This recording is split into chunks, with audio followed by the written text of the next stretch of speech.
So good afternoon people, and welcome once again to your favourite cookery programme on YouTube, Cooking on the Corsican. And we are on the boat this week, not in the house, on the boat. And it is a horrible day. It is Saturday, it is the 21st of September, can you believe it?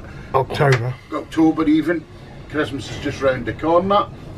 And we are at Sirlingham Ferry. The boat is still over the other side of the water. We were over here last week with some friends, Alex and Lorna. Good afternoon to Alex and Lorna. And we've decided to keep the boat over here for another couple of weeks. Thanks very much to Rob, by the way, if you ever watch any of these vlogs, for letting us leave our boat in your boatyard. It's very kind of you. Now anyway, enough of the crap, and I'll tell you what I'm making. I'm making fish cakes, okay? But I'm going to make a fish cake that you could make on a boat with stock, things you could have just in the cupboard, right? And they're basically the same as any other fish cake. You could change it and use proper fresh fish and everything else. But this one I'm going to do is just for doing on a boat, okay? And what I've got in here, in this bowl here, is I've got 2 cans of tuna. And I always buy good tuna and I make sure it's in brine. And I have just put this in a sieve and let it dry out. Now the only fresh things that I'm using, this is obviously canned, the only fresh things I'm using is I've mashed some Maris Piper potatoes. I did manage to get Maris Pipers. And when I'm making fish cakes, I go through the procedure of mashing, but I never put any milk in. And it's always a good idea, if you're going to make a fish cake, not to put milk in. The same if you're going to make bubble and squeak. If you're going to do bubble and squeak by making it yourself, like you're not using leftover veg, but you're actually going about to make it all fresh. If you are, don't put any milk in your potatoes. Use the butter and the pepper and everything else, but just leave the milk out. It just allows the potatoes to set up better. So that's my Maris Piper potatoes, just boiled, mashed, butter, black pepper, all the business. And the only other thing I've got in here is I've got some scallions, spring onions, shallots, whatever, cybes, whatever you want to call them, okay? And I'm generally just going to judge what that needs really. Probably needs about that much. Spring onion, doesn't need it all. Now at home I would use fresh parsley, but as we're on a boat I decided I'd buy a little jar of dried parsley. So put a big pinch of the dried parsley in. Going to be quite a quick vlog this. Tracy Edwards asked me about fish cakes, so Tracy Edwards, this is one for you. I'm going to put some salt in, 2 big pinches, in fact I'm going to use 3 big pinches, there you go. And some black pepper. Now I'm going to tell you something about fish cakes. You know the things that the mistake people make with fish cakes? I'm going to tell you what they do. They actually give you a potato cake with a bit of fish in it, because they put far too much potato in. A fish cake should be fish. It's a fish cake. So I am going to be very careful how much fish I put in. And I mix all this round like this. In fact, you know, I might use a little bit more. In fact, bugger it, just put a lot in. I'm just putting a lot in, because I'm thinking to myself, what am I going to do with the rest of them? I'll end up taking them home, they'll go in the fridge, I'll end up throwing them in. Right, so the tuna's finally broke up. I shall get my Maris Piper potatoes, and I shall put about the same amount of potatoes as there is to tuna, and I shall mix it all up. I've got some extra potato there if I need it, but I'll just judge it now.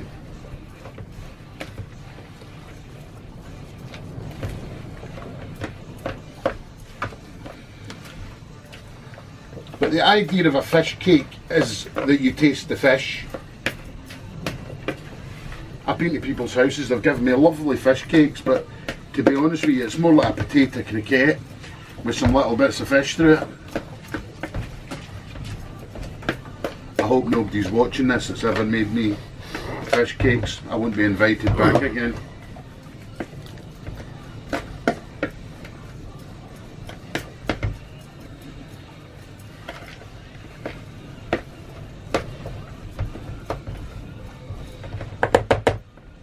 Do you know, I think that could stand for a little bit more potato.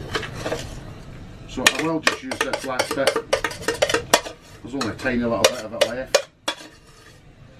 Sometimes I surprise myself, you know, because I measure things out. I always seem to get it spot on. Show off, haven't I?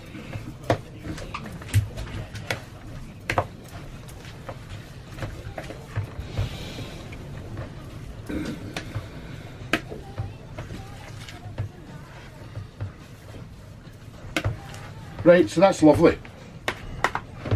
So I'll now show you how to make your fish cakes up.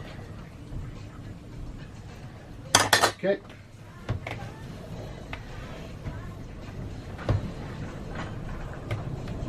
You want a nice ball, about the size of a tennis ball. About the size of a tennis ball, yeah. I'll just move this out the road so I can show people. So the best thing to do with them is get them round first. Okay?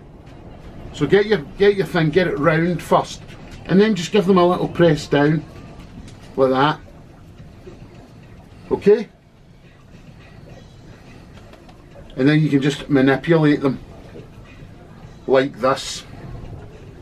So there you go, people. Now what I'm going to do with these now is I'm going to put them in a tray, and I'm going to set them in the fridge, and I'm going to let them set off a little bit, and I shall pop back a bit later on, and I shall go through showing you how to coat them. And that's quite an easy thing to do. Some people are frightened of doing it, but it's really easy. I'll show you how to do it. So if you have been, thanks very much for watching, and I will come back and show you how to coat the fish cakes. Okay? Thank you. So welcome back, people, to the second part of this vlog on our fish cakes, our quick fish cakes, and easy ones that you can make from your store cupboard ingredients. So I managed to get 5 out of that quantity, and that was because I used that little bit of extra potato. I really was aiming to make 4, but this is the next part, the holy trilogy of seasoned flour, which is just any, you can use self-raising or plain, and I've put some salt and pepper in it, mixed up. I've got a beaten egg with a splash of milk in it, and I've got my own homemade breadcrumbs. Now all I done was just blitz these up, and I just put them in the oven, in a warm oven for about 6 minutes, keeping turning them just to dry them out, and made my own coating. You can buy different coatings outside, but to be honest with you, I find them a little bit insipid, some of them, so I prefer to make my own breadcrumbs. So this is the easy bit, really. The trick is this can make you very dirty, so it's always a good idea to keep one hand that you're going to use for the breadcrumbs clean. Okay?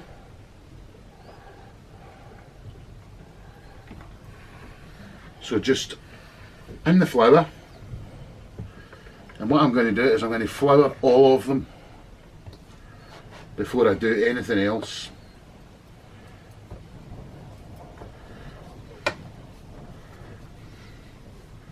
So flour them.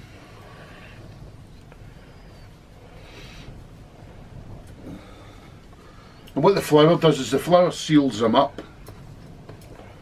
And this is the same as you would do for any kind of, if you were making chicken goujons or anything that you're covering, a piece of fish. If you bought yourself a nice piece of white fish, cod or haddock or something like that, and done the same thing I'm doing with your piece of fish, and then fried it, it's a much nicer and lighter than batter. In Scotland, if you go to the fish and chip shop and get a special fish, it's normally how they do the special fish. So I'm just going to drop these back onto this plate. They're all floured. I forgot which one was the little one, that one there now. Okay. But do make sure, like I'm doing, that you take the excess flour off. But just giving them a wee pat like that. Okay, that's that bit done.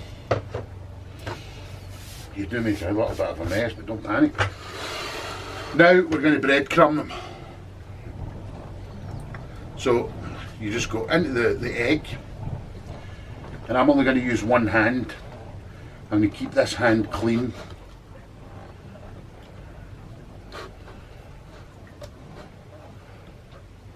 I'm going to put that in there, and I'm just going to make sure I get them well coated. The trouble is, you see, if you dip that eggy hand in, you end up with a really messy hand. So it's a good idea to try and keep one hand clean. Just make sure you get a nice covering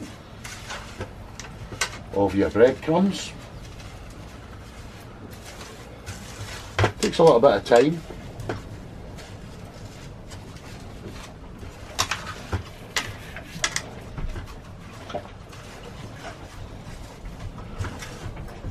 Somebody's going by 100 miles an hour, the boat's going all over the place.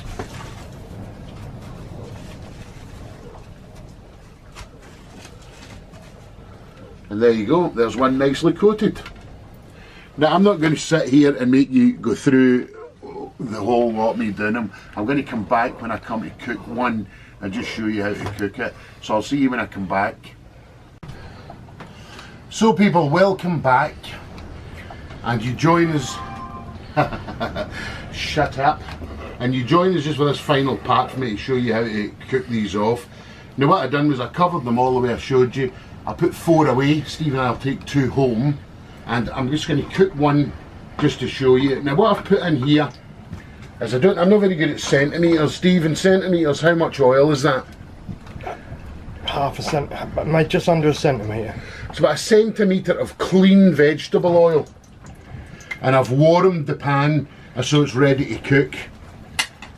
And I just take my fish cake, make sure all the loose bits are off it, and very gently just slide it into the pan, like so. Now I am going to suggest that what you do is you give them 4 minutes. I'm just looking at the time just now. You give them 4 minutes, don't touch them, don't mess about with them, then turn them and give them another 4 minutes. And then after that you might have to give them about another 1.5 minutes each side. I'm not going to put you all through that, so I'm going to leave that for 4 minutes.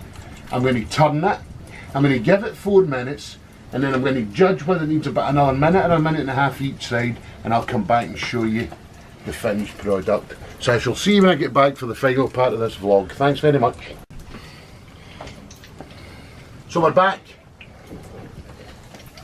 There's the beautiful fish cake, tuna fish cake, in the pan, and they've had 6 minutes on each side through turning. Okay, so I'm now going to just plop this out. Now what I would suggest to you,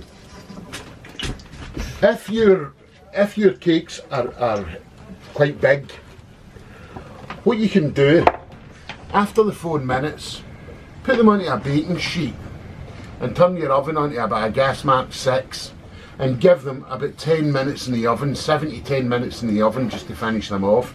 But there you are, there's our beautiful fish cake. And what I'll do is I'll just get a fork and I shall cut a piece off and just show you them. Look at that. Yeah.